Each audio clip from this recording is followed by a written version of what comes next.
Hello my dear students, कैसे हो आप सब। मैं Lokesh Agarwal accounts by triple M एक बार फिर आपका स्वागत करता हूं। दोस्तों, आज हम लोग इनकम टैक्स में क्वेश्चन डिडक्शंस के चैप्टर से question number 12 example number 16 solve करने जा रहे हैं, जो राजस्थान बोर्ड आरबीडी की बुक का है। एग्जाम्पल नंबर 16 मैं इंग्लिश में आपको स्क्रीनशॉट दिखाता हूँ इसका। डिडक्शन के चैप्टर से ये रहा, मिस्टर रवि इज टोटली वाला। ठीक है, mister Ravi is totally blind, ये हमारा सवाल है। करें शुरू। देखो बेटा, डिडक्शन के चैप्टर से सवाल है, mister Ravi is totally blind. काफी बड़ा सा सवाल है, तो एक काम करते हैं, पहले सवाल को रीड कर लेते हैं कि सवाल के अंदर क्या क्या है, ताकि सवाल का पूरा एक बार ओवरव्यू पता चल जाए, सवाल में क्या क्या मिलने वाला है। उसके बाद हम सवाल को सॉल्व कर लेंगे। Mister Ravi is totally blind, underline कर लो टोटली ब्लाइंड वर्ड को। टोटली ब्लाइंड से क्या पता चला, 80U। और टोटली से क्या पता चला कि 80% से भी ज्यादा ब्लाइंड है, फुल है। तो बिल्कुल सही, 1,25,000 80U लिख लो बस आप। टोटली ब्लाइंड से क्या याद आता है हमें कि क्या है वो, 1,80,000 वाला सेक्शन है। आगे, from the following information provided by him, पहला पॉइंट क्या है, salary from publishing house working as an artist. तो सैलरी दे रखी है उसकी 7,20,000, ये सैलरी के चैप्टर में आ जाएगा। ठीक है, फिर हमें क्या दे रखा है, मेडिकल अलाउंस, जो कि फुली टैक्सेबल होता है बेटा, है ना। मेडिकल अलाउंस फुली टैक्सेबल होता है। Transport allowance to come and go back from office. बेटा, ट्रांसपोर्ट अलाउंस याद है आप लोगों को क्या होता है? बताओ। मैंने आप लोगों को शायद लिखवाया या नहीं लिखवाया, जो अंधे लोग होते हैं या जो अपंग लोग होते हैं, जिनको बोलते हैं ऐसे डिसेबल्ड लोग, इन लोगों के लिए एक लिमिट होती है डिडक्शन में। चाहे तो सैलरी के नोट्स पढ़े हो तो खोल के देखो एक बार, लिखवाया हुआ है फॉर, हाँ कितना लिखवाया हुआ है हैंडीकैप वालों के लिए।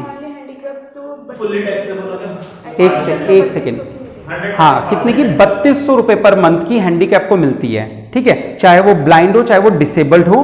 ठीक है, डी फॉर डम्ब हो, ब्लाइंड डीफ डम्ब। हाँ, ट्रांसपोर्ट अलाउंस जो होता है वो एग्जाम्प्ट होता है इन लोगों के लिए 3200 पर मंथ।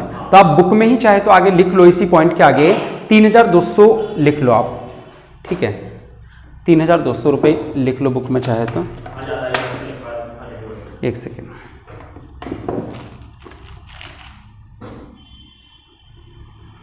तो लो मैं तुम्हारे बुक में लिख देता हूँ। एक तो टोटली ब्लाइंड से 80U पता चला, फिर मेडिकल अलाउंस तो फुली टैक्सेबल होता है, और ट्रांसपोर्ट अलाउंस जो ब्लाइंड लोगों को 3200 पर मंथ की छूट मिलती है, एग्जाम्प्ट होता है। ठीक है, चलो फिर लिखा है cash award received from central government.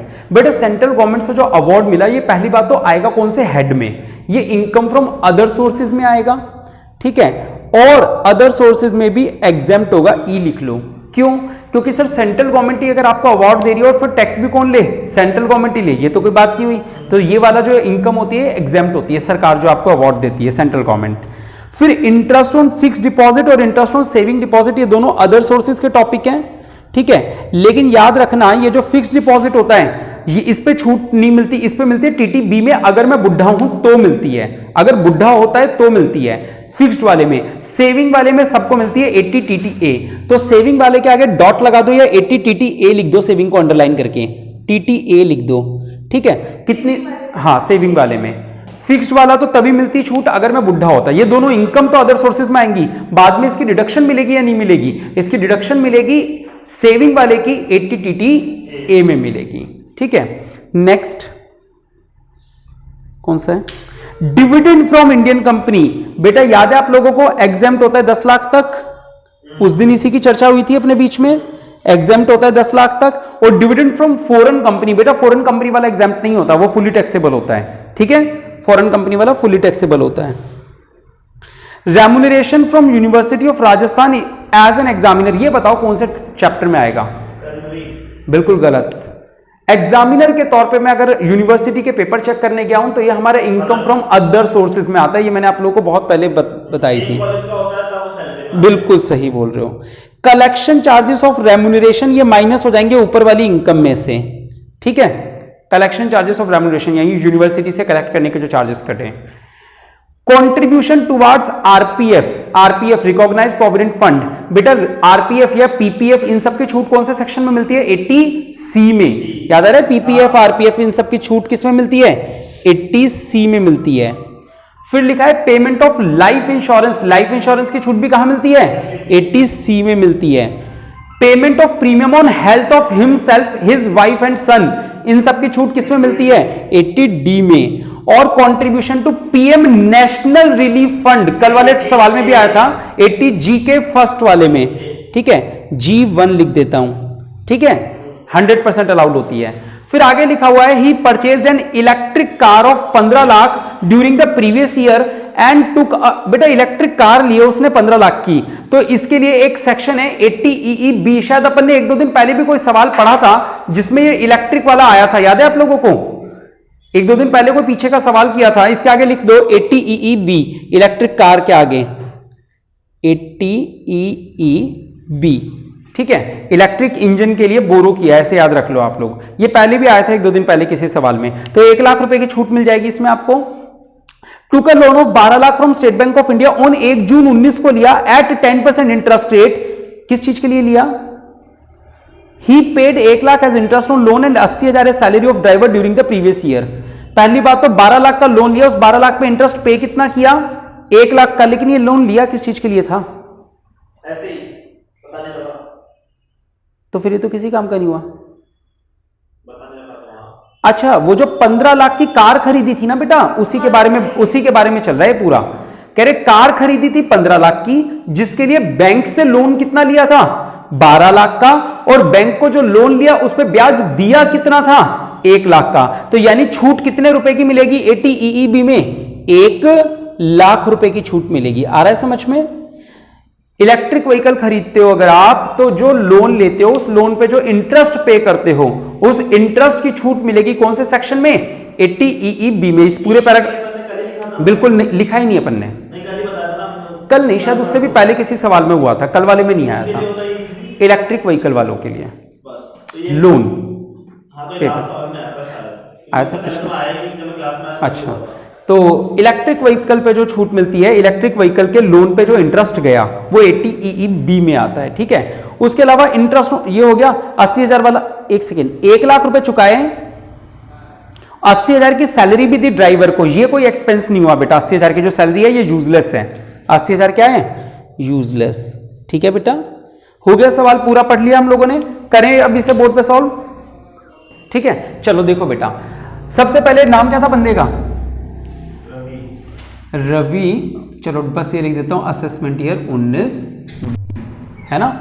चलो सबसे पहले बताओ, क्या सैलरी के हेड से कोई इनकम थी? जी हां, सैलरी से तो शुरुआत हुई थी। तो पहले लिख देते हैं यहां पे income under the head salary, income under the head salary, ठीक है। और सैलरी में इनको बेसिक सैलरी पहले जो मिल रही थी वो बता दो, पर मंथ थी या कैसे थी? पूरे साल की थी, तो 7,20,000 तो सैलरी आ गई। फिर था medical allowance, 1,20,000। Medical allowance fully taxable होता है बेटा, 1,20,000 ये फुली टैक्सेबल हो गया। उसके बाद एक और था, कौन सा था? ट्रांसपोर्ट ड्यूटी अलाउंस या ट्रांसपोर्ट अलाउंस, सॉरी, है ना। ट्रांसपोर्ट अलाउंस मिला कितना पहले तो वो बताओ। रिसीव्ड 60,000 हुआ। अब इसमें से माइनस करेंगे एग्जेम्प्ट, क्योंकि ये बंदा ब्लाइंड है, तो एग्जेम्प्ट कितना होगा? 3200 × 12। हेल्प करोगे मेरी?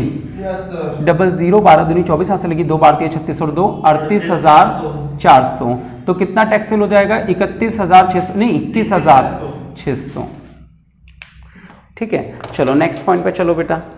ट्रांसपोर्ट अलाउंस के बाद एक और अलाउंस था, नहीं, कैश अवार्ड आ गया। बस सैलरी खत्म, सैलरी में तो कुछ नहीं है ना, तो इन सब का टोटल कर दो 600, 1 का 1 6, 7 और 1 8, 8,61,600। अब इसमें से एक डिडक्शन कंपलसरी है माइनस करनी, कौन सी? Deduction under section 16(1). कितने रुपए बेटा? 50,000 रुपए कंपलसरी है, तो 8,01,600 रुपए। डन। उसके बाद हाउस प्रॉपर्टी नहीं था इसमें, पीजीबीपी था क्या? बिजनेस था क्या इसमें?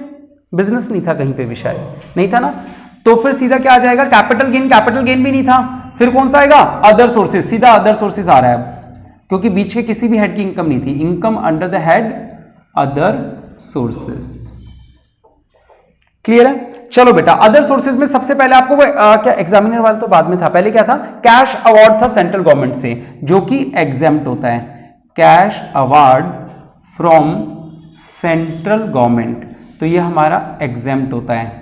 उसके बाद अगला आइटम क्या था बेटा, इंटरेस्ट ऑन फिक्स डिपॉजिट। ये दोनों एक बार तो यहां ऐड होते हैं, इंटरेस्ट बाद में इनकी छूट मिल जाती है। फिक्स डिपॉजिट विद बैंक और दूसरा था interest on saving account with bank, है ना। तो पहले तो दोनों को अदर सोर्सेज के इनकम में काउंट कर लो, कितना कितना है बेटा, 20,000 और 7,000, दोनों को यहां पे लिख लो एक बार, तो बाद में छूट जब नीचे डिडक्शंस की बात होगी तब देखेंगे। फिर है डिविडेंड फ्रॉम इंडियन कंपनी, ये मैंने आप लोगों को उस दिन भी बताया, आज भी बताया, कितना है बेटा डिविडेंड इंडियन कंपनी वाला, 12 लाख का रिसीव हुआ, 2 लाख तो माइनस एग्जेम्प्ट कर दूं, एग्जेम्प्ट कितने तक होता है, 10 लाख तक, तो कितना टैक्सेबल हो जाएगा, 2 लाख रुपए टैक्सेबल हो जाएगा। ठीक है, उसके बाद डिविडेंड फ्रॉम फॉरेन कंपनी भी था शायद, इसमें कितना था, 20,000, ये तो फुली टैक्सेबल होगा। डिविडेंड फ्रॉम फॉरेन कंपनी कितना, 20,000, ये फुली टैक्सेबल हो गया। उसके बाद क्या है बेटा, रेम्युनरेशन मिला यूनिवर्सिटी से एग्जामिनर का, ये भी यहीं पे आएगा, remuneration from Rajasthan university as examiner, कितना मिला, 1,30,000, कितना एक्सपेंस कर दिए थे, 1,500, कितने थे एक्सपेंस, 1,500, तो ये हो जाएगा 1,28,500। उसके बाद क्या है बेटा, कंट्रीब्यूशन टुवर्ड्स आरपीएफ, छूट है, नीचे सारे छूट के पॉइंट हैं, इनकम का कोई भी पॉइंट नहीं है इनमें से, तो आओ बेटा जोड़ दो सबको, कितना हो जाएगा, 500, 7 और 8 15, 1 और 2 3 और 2 5 और 2 7, 2 और 1 3, 3,75,500, ग्रॉस टोटल इनकम निकाल दूं, एक बार टोटल चेक कर लेना मेरा, 6 और 5 11, 1 और 5 6 और 1 7, 7 का 7, 8 और 3 11, एक बार ये मैच कर लो, जीटीआई 1177 100, गलत आ रहा है, हाँ 1 5 और 1 6, हाँ 8 11, तो ये हो जाएगा, मैच हो गया, चलो ठीक है, ये हमारी ग्रॉस टोटल इनकम आ गई। अब इसमें से लेस करते हैं क्या, डिडक्शंस अंडर सेक्शन 80C से 80U तक। आओ बेटा, हम लोगों ने छाट के पहले से ही लिखी हुई है सवालों में, तो हम लोग वहीं से टिप लेते हैं। हमने क्या क्या लिखा हुआ है, 80C छांटो, आप लोगों ने कौन कौन से 80C लिखे थे। 80C में एक तो कंट्रीब्यूशन टू आरपीएफ है, कितना है बेटा, 40,000, आरपीएफ का 40,000 था, 1,500 है, 40,000 है ना, 40,000, और 80C और किस पे लिखा है, अगला लाइफ इंश्योरेंस प्रीमियम कितने का है, 10,000, लाइफ इंश्योरेंस प्रीमियम 10,000 का, और 80C तो 2 पे ही लिखा हुआ है बस, ठीक है, तो 40 और 10 कितना हो गया, 50,000। अब 80D भी था सवाल में, तो 80D मेडिकल इंश्योरेंस, ठीक है, कितना, अच्छा इसमें लिमिट हमेशा याद रखा करो, इसको कंपेयर करोगे जैसे 1.5 लाख से, तो जो भी छोटी लिमिट आएगी कितना, 50,000, लिमिट लगाना मत भूलना, है ना। 80D कितना है, 32,000 रुपए का है। मेडिकल इंश्योरेंस 4 किसके लिए किया है, सेल्फ, स्पाउस एंड चिल्ड्रन, ठीक है, कितने रुपए का, 32,000 का। अब देखो क्या मेरी उम्र 60 साल से ज्यादा है, अगर नहीं बताई तो फिर इस पर लिमिट लगेगी कितनी, और मैक्सिमम कितना, 25, तो फिर लोअर जो आ जाएगा कितना काउंट होगा, ये बात समझ में आ रही है, लिमिट जरूर लगानी है बेटा, ठीक है। ये 80D हो गया। 80D के बाद G दिख रहा है, और कोई है क्या बीच में पहले, हाँ EEB, वो है हमारा 80EEB, interest on loan for electric vehicle. आप अपने नोट्स में ना इसको और जोड़ लेना, या तो मैं लिखवा दूंगा ढूंढ के कहीं से, है ना, ठीक है। तो ये कितना दे रहे हैं अपन लोग, 1 लाख रुपए, है ना बेटा,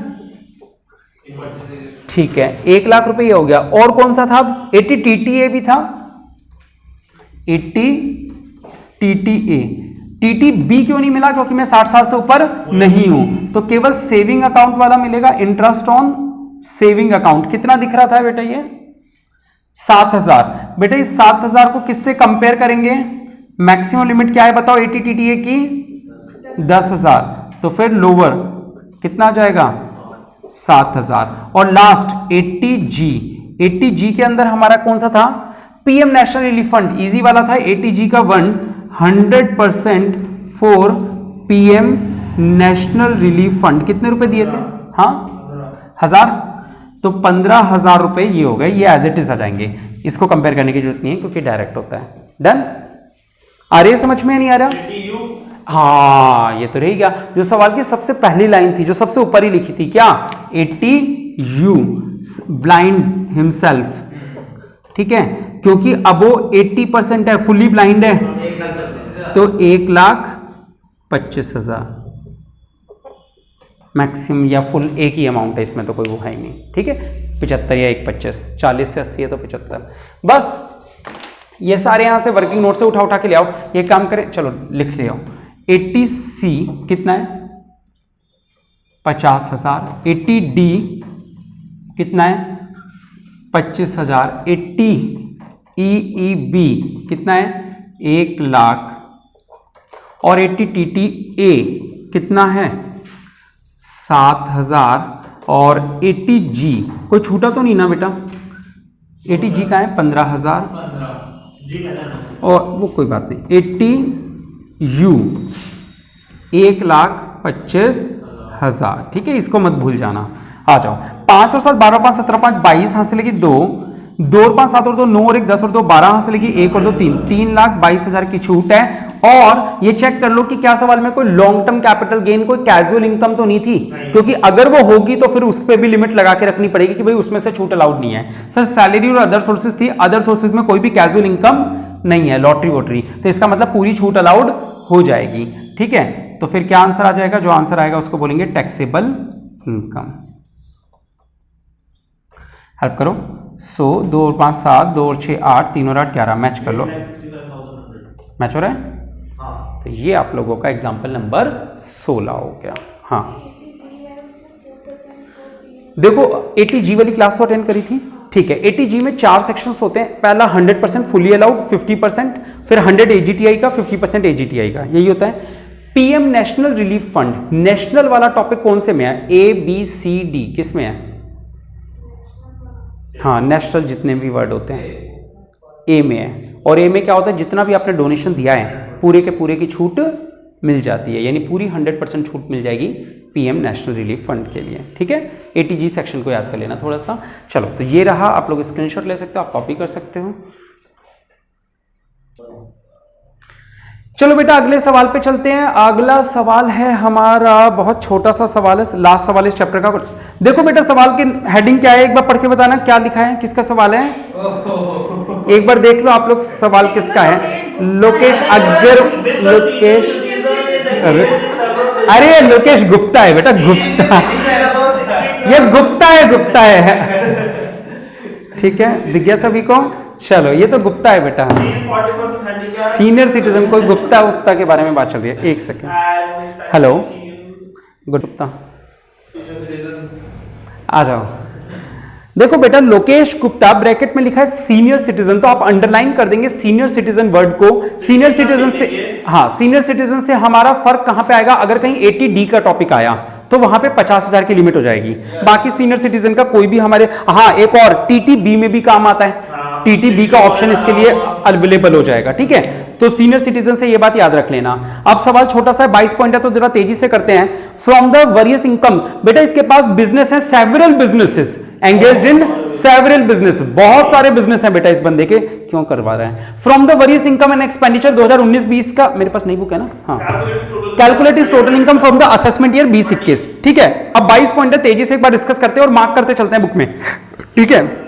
He acquired a new residential house, उसने नया घर लिया था बेटा, फॉर ओन रेसिडेंस। बेटा अंडरलाइन कर लो, ओन रेसिडेंस का मतलब सेल्फ ऑक्यूपाइड, ऑन रेसिडेंस का मतलब सेल्फ ऑक्यूपाइड, इसमें लिख रहा हूं तुम्हारे वाले में, चिंता मत करो, ठीक है। ऑन रेसिडेंस का मतलब सेल्फ ऑक्यूपाइड। कब खरीदा? पिछले ही साल खरीदा, 1 जून 2019 को खरीदा, यानी पिछले साल खरीदा, तो रेवेन्यू नेचर का ही होगा, इंटरेस्ट जो भी कैलकुलेट होगा, कैपिटल नेचर का तो होगा नहीं, ठीक है। 2019 से पहले का होता, फिर बनाया होता, उससे पहले की डेट होती, सारा रिवेन्यू नेचर का होगा। कितना है? एट अ कॉस्ट, खरीदा 45 लाख में घर था, यूजलेस वैल्यू है। लोन कितने का लिया था? 36 लाख का लिया था, और इंटरेस्ट का रेट कितना था? 10% था, तो 36 लाख का 10% हुआ 3,60,000, हाँ या ना? लेकिन 3,60,000 हुआ पूरे साल का, इसने खरीदा कब था? 1 जून। करना एक बार, अप्रैल मई 10 महीने का, तो 3,60,000 इंटू 10 डिवाइड बाय 12, 3 लाख रुपए साइड में कहीं लिख लो इंटरेस्ट ऑन बोरोइंग, 3 लाख रुपए। ठीक है बेटा, क्लियर है? 3 लाख रुपए का इंटरेस्ट ऑन बोरोइंग आएगा सेक्शन 24B में। ठीक है, 24B में काम आएगा। आगे देखते हैं। अच्छा, और वहां पे भी 3 लाख नहीं आएगा, लिमिट होती है कितनी? सेल्फ ऑक्यूपाइड के केस में 2 लाख रुपए की लिमिट होती है। ठीक है, क्लियर है? चलो आगे। Profit from the telecommunication services, बेटा ये इसका बिजनेस है। प्रॉफिट जहां भी वर्ड है इसका मतलब ये क्या है? बिजनेस इनकम है, पीजीबीपी का है। तो एक काम करो, आप इसको है ना बीपी क्या लिखोगे? Profit and gain from business profession. PGBP पूरा क्या लिखना? पी लिख दो, पी प्रॉफिट वाले चैप्टर में जाएगा, मतलब ये है ना पीजीबीपी के चैप्टर में। ठीक है, 6 लाख रुपए उसमें चले जाएंगे। फिर अगला फिर से प्रॉफिट है 3 लाख का, वो भी पीजीबीपी में जाएगा। फिर profit from small scale industries है 2 लाख का, ये भी पीजीबीपी में जाएगा। फिर प्रॉफिट फ्रॉम इंडस्ट्रियल अंडरटेकिंग है 1,20,000, ये भी पीजीबीपी में जाएगा। और कितने बिजनेस करेगा? Profit from service of cold chain 2 lakh रुपए का, ये भी पीजीबीपी में जाएगा। Profit from operation of industrial park 5 lakh, ये भी इसी में जाएगा। Profit from production and distribution of electric power established 8 lakh, ये भी इसी में जाएगा। बेटा एक बार इलेक्ट्रिक पावर को अंडरलाइन कर दो, इस पे एक सेक्शन होता है, याद नहीं है, देख के बताऊंगा बाद में, आ जाओ। और इससे ऊपर इंडस्ट्रियल पार्क था ना, उस पर भी शायद होता है। पीजीबीपी के रूल्स में net profit P&L account calculate करना होता है, जिसमें कुछ अलाउंस और कुछ डिसअलाउंस होते हैं। यहां ऑलरेडी कैलकुलेट कर रखा है प्रॉफिट, हाँ कैलकुलेट कर। आओ अब सुनना, अगला भी अर्नड है। अर्नड का मतलब भी प्रॉफिट ही होता है। मल्टीप्लेक्स सिनेमा हॉल बनाया था 3 लाख का, ये भी पीजीबीपी में जाएगा। ठीक है, अब सुनना, ये नया पॉइंट है, रिसीव्ड रॉयल्टी को बॉक्स में बना दो। रॉयल्टी अदर सोर्सेज के चैप्टर में आती है। रॉयल्टी किस में आएगी? सैलरी में कैसे आएगी रॉयल्टी? पागल हो गया, नौकरी थोड़ी होती है। रॉयल्टी पीजीबीपी में आएगी, अदर सोर्सेज में आएगी। रॉयल्टी अदर सोर्सेज में आएगी। ठीक है, ओएस लिख दो। ठीक है, इन्होंने रॉयल्टी कहां लिया? बेटा इन्होंने पीजीबीपी में ही ली है, पी लिख दो। रॉयल्टी पीजीबीपी में ही आती है। ठीक है, अपन ने अदर सोर्सेज में पढ़ी है क्या रॉयल्टी? वैसे नहीं पढ़ी ना, नहीं पढ़ी मेरे ख्याल से, पीजीबीपी में आती है। अच्छा, receive royalty from publication of book publish करी थी जो 80 QQB में छूट मिलती है। मैंने आप लोगों को वीडियो भेजी थी, देखी आप लोगों ने 80 QQB RRB वाली? नहीं देखी अभी भी। 2 लाख रुपए की छूट मिलती, हाँ 80 QQB वाली जो है, इंडिया से मिले 3 लाख रुपए और फॉरेन से नहीं, इंडिया से मिले 2 लाख और फॉरेन से कितने मिले? 3 लाख। टोटल 5 लाख की रॉयल्टी मिली है, जिसमें से 80,000 फुल स्टॉप के बाद है, वो सुनना, 80,000 is received in India up to 30 September 20 out of royalty earned in abroad. बेटा देखो, फॉरेन में कितने रुपए मिल रहे थे? 3 लाख। 3 लाख रुपए में से 80,000 मिले 30 सितंबर 20 तक। बेटा 30 सितंबर 20 जो होता है ना, ये 6 महीने के अंदर की डेट हो जाती है। ठीक है, अप्रैल मई जून जुलाई अगस्त सितंबर, 6 महीने के अंदर। इसमें ऐसा रूल होता है कि फॉरेन से जो पैसा मिलना है वो अगर 6 महीने के अंदर अगर हमें मिल जाता है, ठीक है, मैंने उसमें बताया नहीं है वीडियो में, 6 महीने के अंदर अगर मिल जाता है तो उसकी भी छूट मिल जाती है। देखो इंडिया वाली रॉयल्टी की तो छूट मिलती है, इंडिया वाले की वो तो छूट मिलेगी। मैक्सिमम कितने तक मिलती है? 3 लाख रुपए तक। इंडिया वाली कितनी मिली है अपन को? 2 लाख। तो यानी 2 लाख तो पूरी छूट मिल जाएगी। पहले एक बार इनकम में काउंट करेंगे, फिर छूट भी ले लेंगे। फॉरेन वाले की भी छूट मिलती है अगर वो 6 महीने के अंदर अंदर रिसीव हो जाए। ठीक है, 6 महीने के अंदर रिसीव हो गया तो 80,000 रुपए की फॉरेन वाले की भी छूट मिलनी चाहिए। एक बार आंसर चेक करो। हाँ ठीक है, मैं बता दूंगा बाद में करवाते समय। 2,80,000 की छूट मिलेगी, बस ये याद रख लेना। 6 महीने के विद इन 6 मंथ्स लिख लो। 30 सितंबर को अंडरलाइन करके क्या लिख लो? With in 6 months. जब सवाल कराऊंगा तो बता दूंगा ये पॉइंट भी आपको। ठीक है, next point, royalty receive from registered patent. फिर से रॉयल्टी आ गई, वही पीजीबीपी के चैप्टर में जाएगी। इस बार पेटेंट के लिए मिली है, पिछली बार QQB थी यानी बुक के लिए मिली थी, अब पेटेंट के लिए मिली है। पेटेंट के लिए किस में जाती है? RRB में। पेटेंट के लिए कौन सी छूट मिलती है? इसके आगे लिख दो 80 RRB। देखो बुक के लिए जो होती है उसको बोलते हैं क्यों बनाई बुक, QQB, और पेटेंट के लिए क्या बोलते हैं? RRB। ठीक है, ये RRB में जाएगी, इसमें भी 3 लाख तक की मैक्सिमम छूट मिलती है। बेटा दोनों के रूल सेम होते हैं, आप वो वीडियो देख लेना। फिर 12वां पॉइंट है रिसीव्ड इंटरेस्ट फ्रॉम बैंक। ये सेविंग अकाउंट वाला, नहीं सॉरी, फिक्स डिपॉजिट वाला है। आगे लिखा है ना फिक्स डिपॉजिट, तो इसके आगे 80 TTB लिख दो। TTB, ये TTB में काम आएगा। हाँ है ना। Received 10.5 lakh first prize of lottery. बताओ इसका क्या करोगे? 10.5 लाख का अदर सोर्सेज में जाएगा। कितने रुपए? जल्दी बताओ। ग्रॉस अप करना पड़ेगा। रिसीव्ड को सर्किल कर दो बेटा और साइड में लिख दो 100/70। क्यों कर रहे हैं? क्योंकि रिसीव्ड दे रखा है, ठीक है। अच्छा, ऊपर वाले में क्यों नहीं किया हमने इंटरेस्ट वाले में ग्रॉस अप? क्योंकि वहां ऑलरेडी ग्रॉस वैल्यू थी 70,000, देख रहे हो। और इस क्या बेटा? हाँ, ब्रैकेट में लिखा हुआ है ग्रॉस। अच्छा, इसी वाले 13 पॉइंट में ही आगे लिखा है ही परचेज टिकट्स ऑफ 2 लाख, ये यूजलेस है, 2 लाख रुपए काम के नहीं है, टिकट कितने की खरीदी कोई फर्क नहीं पड़ता। अगला टॉपिक, डिविडेंड मिला इंडिया से, बेटा 10 लाख लिख लो साइड में कहीं पे, 10 लाख तक एग्जाम्प्ट होता है, ठीक है। अदर सोर्सेज के चैप्टर में जाएगा, ये ढूंढ के बता देना सवाल करवाते समय, लिखते रहो other sources. Paid insurance premium 60,000 रुपए का दिया, लाइफ इंश्योरेंस प्रीमियम 80C में जाएगा, ठीक है। सुनो, पॉलिसी कितने की थी? 5 लाख की थी, जो मैंने अपने और बीवी और बच्चों के लिए ली थी सन 2009 में। 2009 में जो लिमिट थी वो कितने परसेंट थी? 20%। 2013 से पहले लिमिट कितनी थी? 20%। तो 20% कितने का? 5 लाख रुपए का 20% हुआ 1 लाख। तो ये तो 60,000 ही है, यानी पूरे 60,000 अलाउड हो जाएंगे। याद आ रहा है आप लोगों को लाइफ इंश्योरेंस का? चलो ठीक है, 80C में चले गया। फिर पीपीएफ, ये भी 80C का पॉइंट है बेटा।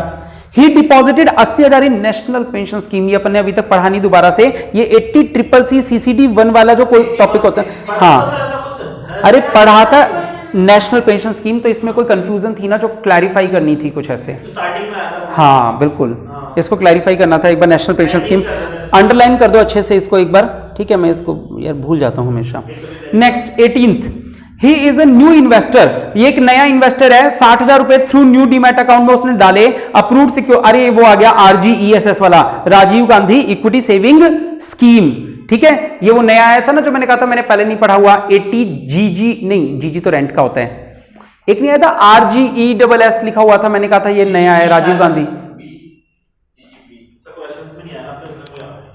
80CCG लिखो इसके आगे, CCG, हाँ नोट्स में चेक कर लो, CCG होगा।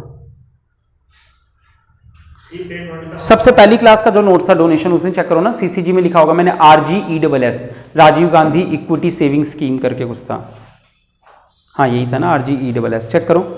80CCG चेक करो, यही है ना राजीव गांधी वाला RGESS जो मैंने लिखवाया था, है ना, ठीक है। चलो इसके बारे में बात करेंगे, इसके नोट्स लिखवाए मैंने राजीव गांधी वाले के, एक बार नोट्स खोलना, 80CCG के नोट्स, 80CC वगैरह के बाद होंगे,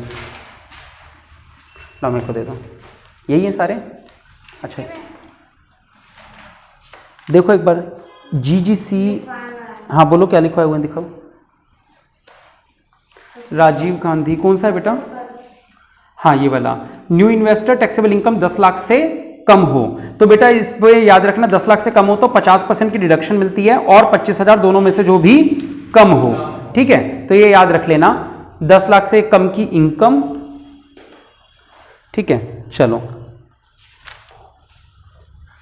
10 लाख तो पेन का वो कैलकुलेशन नहीं, तो ये अलाउड ही नहीं करेंगे, ठीक है। चलो आगे बढ़ते हैं बेटा, CCG तो देख लेंगे अभी। 19th, ही paid 27,000 to general insurance company as medical insurance, बेटा मेडिकल इंश्योरेंस यानी कि 80D, क्या बेटा दोबारा बोलो। ये नए इन्वेस्टर्स को, ये जो पहली बार इन्वेस्टमेंट कर रहा हूं उन्हें मिलेगी ये छूट, ठीक है। ये मैंने बताया था ना, ये उन लोगों को दी गई कि लोग शेयर मार्केट में इन्वेस्ट करें, इसलिए प्रमोट करने के लिए दिया गया था। 80D पढ़ो और 19 पढ़ो, he paid 27,000 to general insurance company, medical insurance premium दिया उसने खुद का और बीवी का, ही ये तो 80D में आ गया इतना पॉइंट, और लिमिट कितनी रहेगी 50,000। He also spend 42,000 on treatment of his father, जो कि 87 साल के थे। मेरे पिताजी, मैं खुद बुढ़ा हूं, मेरे पिताजी के लिए भी मैंने मेडिकल ट्रीटमेंट करवाया, तो वो ये वाले नोट्स आ जाएंगे। नहीं, लेकिन इसकी मैक्सिमम लिमिट 50,000 रुपए होती है। पिता ये कितना? 42, बिल्कुल सही, दोनों अलाउड होंगे। मेरे वाले को अलग 50 से कंपेयर करोगे और इस वाले 42 को अलग 50 से कंपेयर करोगे, ठीक है। मेडिकल ट्रीटमेंट पिताजी का अलाउड होता है, अगर आपने उनके लिए इंश्योरेंस पॉलिसी मेडिकल की नहीं ले रखी है तो अलाउड होता है। आगे चलो, interest paid 70,000 on loan taken for 2017 for higher education, बेटा 80E, हायर एजुकेशन का मतलब 80E, कोई लिमिट नहीं होती बेटा इसमें। Next, donation to approved charitable institution, यही बाकी रह गया था। 80G का D पॉइंट, ठीक है, 80G का D पॉइंट, ये सवाल तो सवाल ही पढ़ पाओगे इसको 20 में। He donated 12,000 in cash for family planning, underline कर दो 12,000 इन कैश को, बच गए यूजलेस, कैश आ गया ना तो लिख दो यूजलेस, ठीक है। चलो मैंने तो बुक को पूरा रेड मार्क कर दिया, तो AGTI तो निकालना पड़ेगा ना, वो भी आ गया। ये देखो मैंने बुक को पूरा रेड मार्क कर दिया, आप चाहो तो इसका स्क्रीनशॉट ले सकते हो इस सवाल को करने के लिए, ठीक है। अब आप लोग बताओ ये सवाल मैं करवाऊं या होमवर्क में करके लाओगे? होमवर्क में क्या करके लाएंगे सर? आप ही बताओ, नहीं रहेगा है अगले साल तक। एग्जाम्पल नंबर कौन सा है? 12.17। ठीक है, चलो नाम बोलो बंदे का। नाम पूछ रहे हो अपना? अच्छा नाम पूछ रहे हो? वो भी नहीं एक के साथ इतना बोल रहे हो। हाँ तुम्हें मैं सवाल होमवर्क में दे दूंगा फिर। 8 से ऊपर हो गया। ये आएगा कैसे इसमें?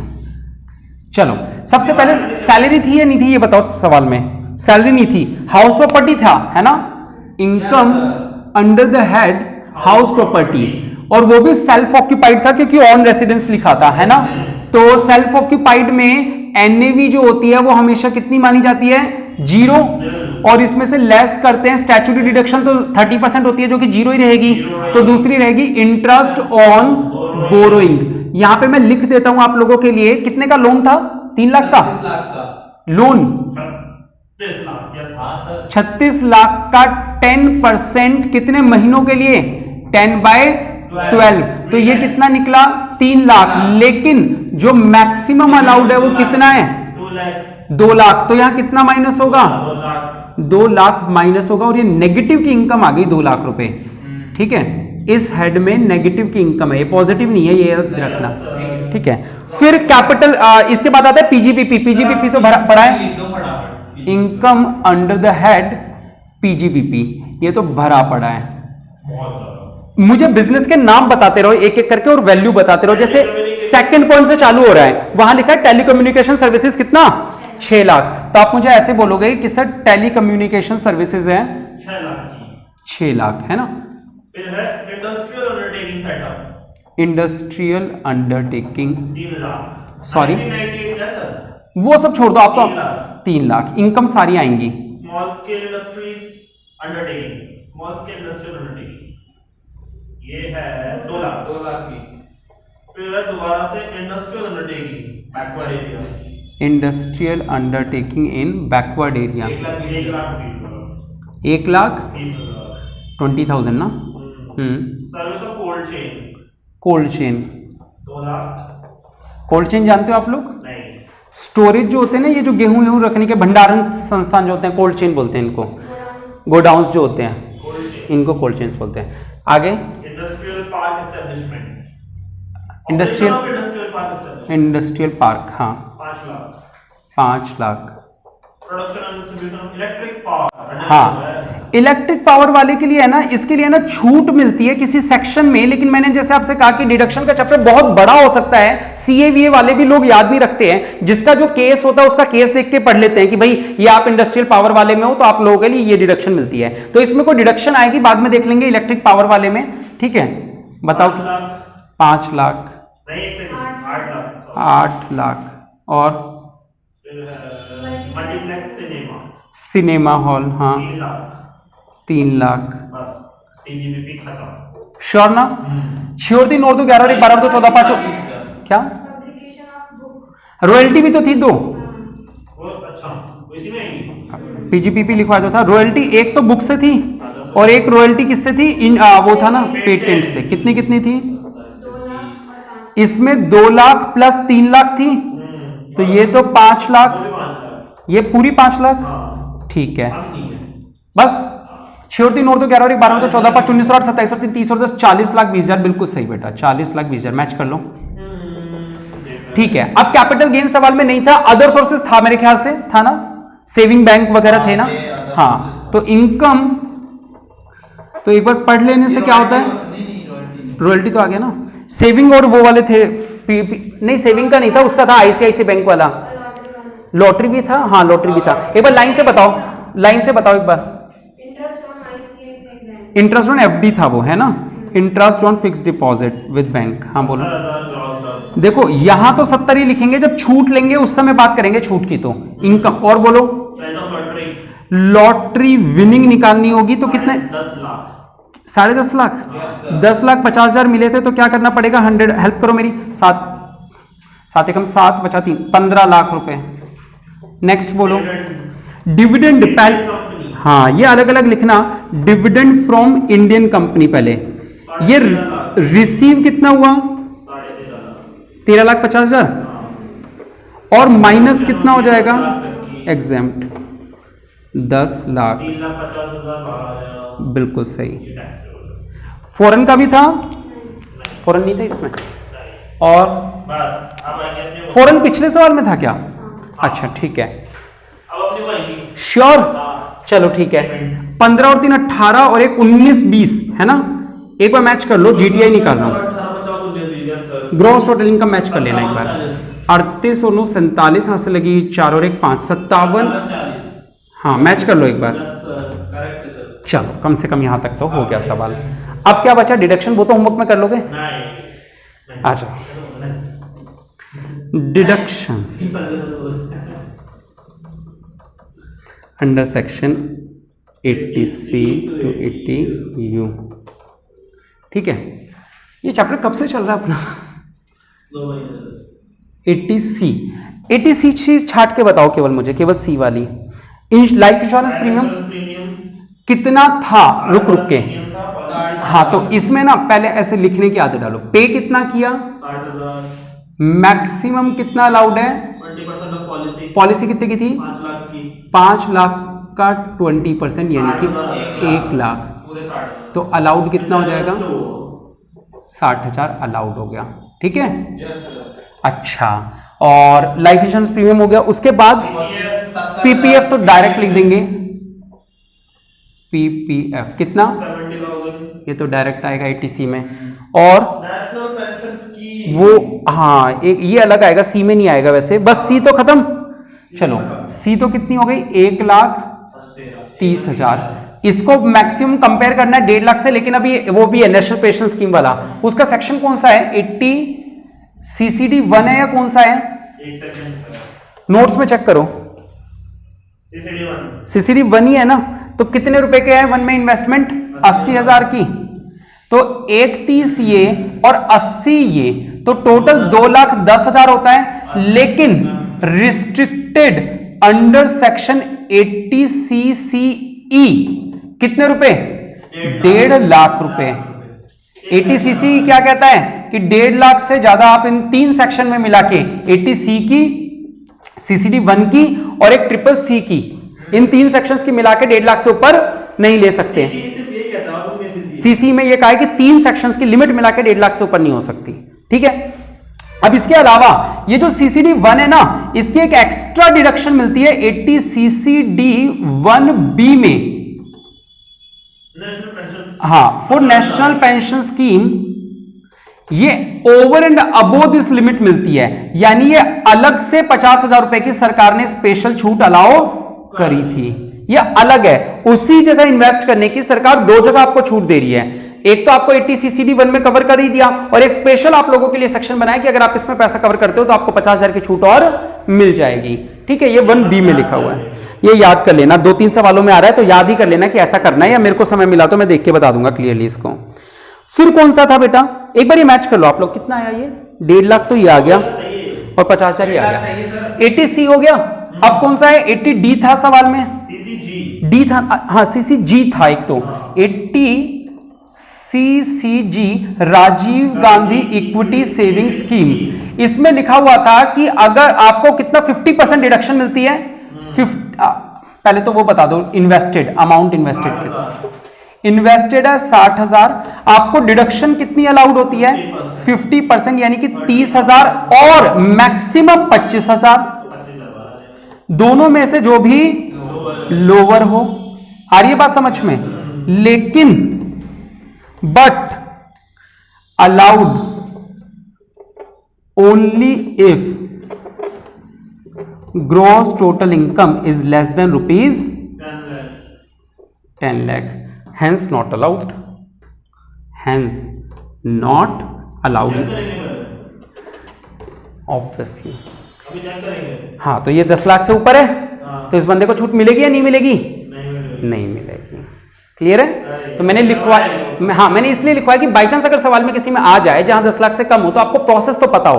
प्रोसेस में क्या है, आपको पहले अमाउंट इन्वेस्टेड लिखनी है कि इन्वेस्ट करी कितनी, फिर रिडक्शन कितना अलाउड है, 50% ही अलाउड है, और जो कि मैक्सिमम कहां तक अलाउड है 25, दोनों में से जो भी छोटा हो यानी कि 25, और फिर ये है। तो ये याद करने में काम आ जाएगा आप लोगों को, ठीक है। चलो इसके बाद कौन सा पढ़ रहा था मैं, 80D पढ़ रहा था, 80D मेडिकल इंश्योरेंस। ये चीज तो सही करते हैं सर, ये क्या सेक्शन वाइज देता है आंसर में? अच्छा क्वेश्चन में भी वो अरेंज था क्या? ये बाई चांस लक की बात है, ऐसे कोई जरूरी नहीं है, ठीक है, हाँ है ना। चलो 80D medical insurance. Medical insurance मैंने सेल्फ एंड स्पाउस के लिए लिया था, कितने रुपए का लिया था? 27,000। लिखने के साथ ही इसको ये भी लिखोगे कि मैक्सिमम अलाउड कितना है, क्योंकि मैं 60 ईयर्स से ऊपर हूं इसलिए मेरे लिए कितना अलाउड है 50,000। तो लोअर कितना हुआ 27,000, तो ये हो गया, plus medical expenses on father है ना 42,000। इसमें भी मैक्सिमम लिमिट है कितने रुपए की, 50,000 रुपए की। तो इसमें भी अलाउ कितना हो गया 42,000, यानी 80D का अगर टोटल बोले तो कितना हो गया 7 रुपए 2 9 2 और 4 आ रहा है समझ, 69,000। क्लियर है? लिमिट लगाना मत भूलना बेटा किसी भी सवाल में। हाँ वो तो अलाउंस नहीं, लोन 80E, इसमें कोई लिमिट नहीं है। इंटरेस्ट ऑन एजुकेशन लोन 70,000 है ना, तो ये तो डायरेक्ट लिख देते हैं, इसमें तो कोई दिक्कत नहीं है। है क्या फर्क क्या पड़ता है उससे, आ जाओ। और सॉरी अच्छा जी तो अभी मत करो ना, फिर जी मत करो अभी, बस खत्म सारे। एक वो 80U वाला और TTA वाले रह गए, 80 TTB लगेगा। हाँ वो याद आ गया ना, ये भूल गए थे अपन लोग, कहाँ गया रॉयल्टी पे, यहाँ पे ये बिल्कुल सही बेटा, ये 2 रह गए थे।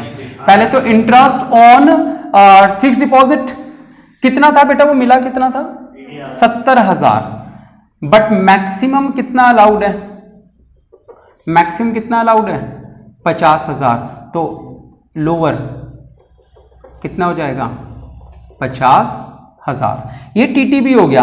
अब बुक के लिए होता है 80QQB, B फॉर बुक, ठीक है, तो रॉयल्टी ऑन बुक।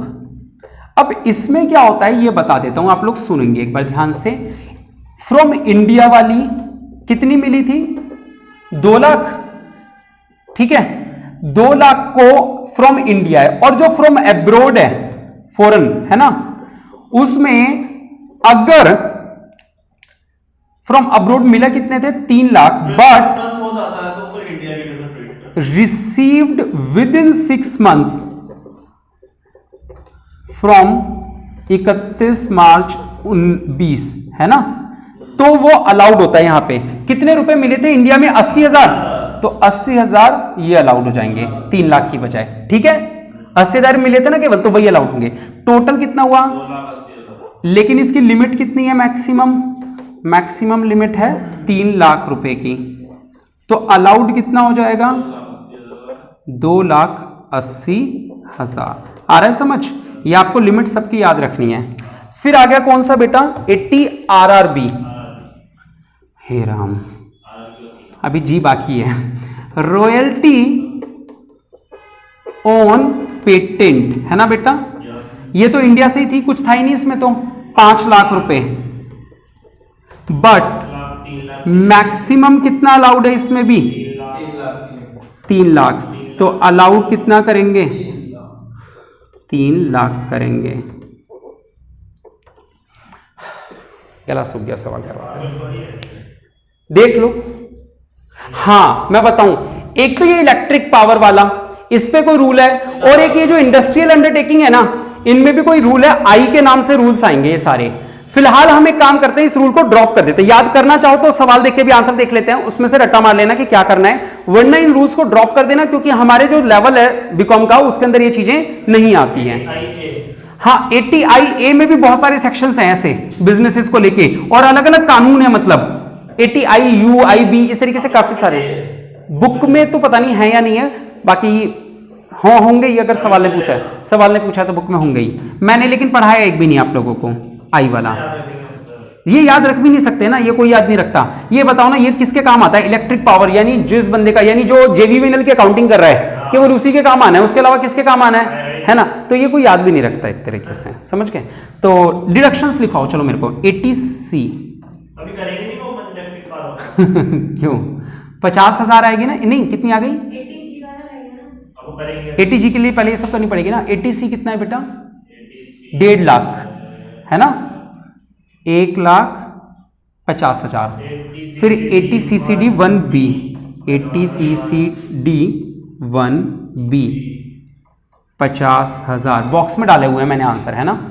80CCG तो अलाउड ही नहीं है। क्यों? हाँ, not allowed. 80CCG not allowed. 80D 69,009 का है? हाँ नीचे 69,000 यहाँ लिख देता हूँ। 27 प्लस सॉरी कहाँ? 80E कितना है? 50,000। 80 TTB कितना? 80 QQB 2,80,000। 80 RRB 3 लाख। फोन बज रहा है किसी का? मेरा, एक सेकंड।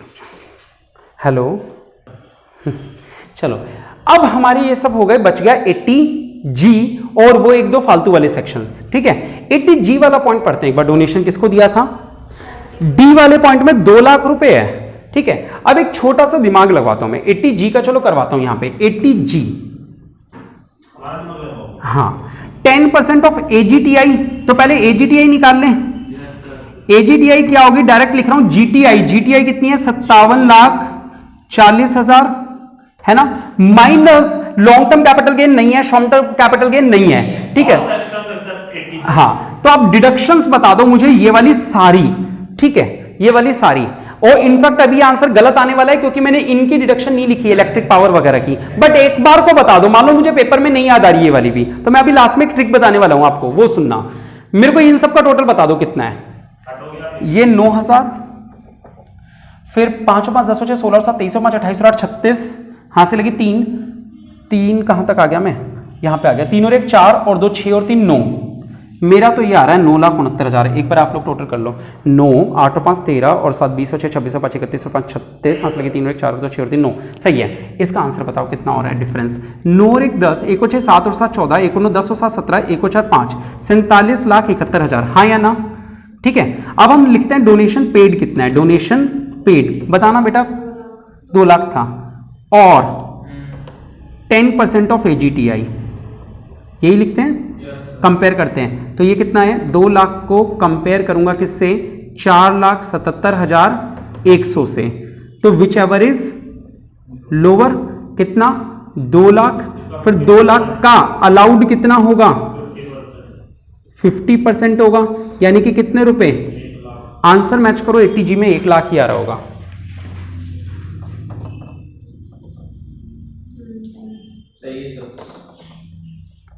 मैंने गलत करते हुए भी आंसर सही आ गया।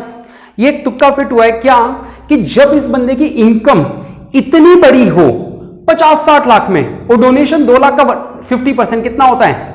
1 लाख। जब इस बंदे की इनकम 50 लाख में है, यानी कि डोनेशन कितना दिया बस ये बताओ आप? 2 लाख। 2 लाख का 2 लाख 10% से ज्यादा बढ़ा है क्या? यानी मेरा कहने का मतलब है 10 से मल्टीप्लाई कर दो इसको, डोनेशन को 10 से मल्टीप्लाई कर दो, कितना हुआ? 20 लाख। अगर ये ग्रॉस टोटल इनकम, इनका डिफरेंस अगर आपको अप्रोक्सीमेटली 20 लाख से ज्यादा दिख रहा है, अगर इनका डिफरेंस जो है ये डिफरेंस 20 लाख से बहुत ज्यादा बड़ा है ना, तो ये आंसर अगर गलत भी है ना आपका, तो भी आपका फाइनल आंसर सही आएगा। डोनेशन का सीधा 50% कर देना। अच्छा, मान लो आप लोगों को फिर भी इसको कैलकुलेट करने में जोर आ रहा है, आप पेपर में 1 पॉइंट गलत कराना, 20 में से 18 ले आना, आप जो भी डिडक्शन है उसका 50% लिख देना। ज्यादा से ज्यादा क्या होगा? गलत होगा भाई। 2 लाख का या तो आंसर होगा 2 लाख का 50% या होगा इनकम का 50%, किसी एक का ही होना है। अगर 2 लाख का 50% है तो तुक्का लग गया, नहीं है तो कोई बात नहीं, 2 नंबर कट गए, है ना?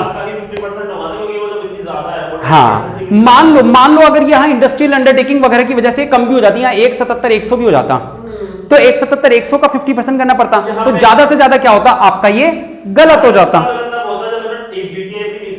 कम होती। ठीक है, तो अगर गलत भी होगा तो मैं कह रहा हूं टेंशन लेने की जरूरत क्या है, 2 नंबर काट लेगा ज्यादा से ज्यादा। आपने ये सब तो किया ही है ना, किया है ना इतना बड़ा, तो काट लेना, तो 2 नंबर काटेगा, तो तुक्का लग गया तो ठीक है। अब फिलहाल एक बार देख लेते हैं बुक के अंदर कि इनमें से डिडक्शन कौन से सेक्शंस में रह गई हमारी, जो रह गई वही बुक में अप्लाई हो रहे होंगे। चलो देखो बेटा, आंसर में CCD 1 CCE लगा दी मैंने, CCD 1B लगा दी, 80 CCG लगा दी, D लगा दी, E लगा दी, EEA नहीं लगाई मैंने, EEA नहीं लगाई। ये कौन सी थी, ये तो मेरी छूट गई कोई, हाँ इंटरेस्ट 80 EEA। ये एक स्पेशल वो आई थी ना कि अगर इसी साल में लेते हो तो आपको एक्स्ट्रा मिलेगी 1 लाख की। अपने नोट्स चेक करो 80 EEA के, मैंने बताया था ये एक स्पेशल स्कीम आई थी, केवल 1 साल के लिए थी ये स्कीम, लेकिन ये 2019-20 के लिए थोड़ी आई थी ये स्कीम। 80 EEA लिखवाइए क्या मैंने आप लोगों को, कोई नहीं लिखवाई ना। मुझे एक काम करो, मैं ना यहाँ पे लिख लेता हूँ कहीं पे कि मेरे 2 डिडक्शन के चैप्टर में, एक तो 80 EEA लिखवाना बाकी है हाउसिंग के लिए, और एक 80 EEB लिखवाना पेंडिंग है इलेक्ट्रिक व्हीकल के लिए। ठीक है बेटा, ये 2 चीजें हमारी लिखनी पेंडिंग है नोट्स के अंदर, क्लियर है।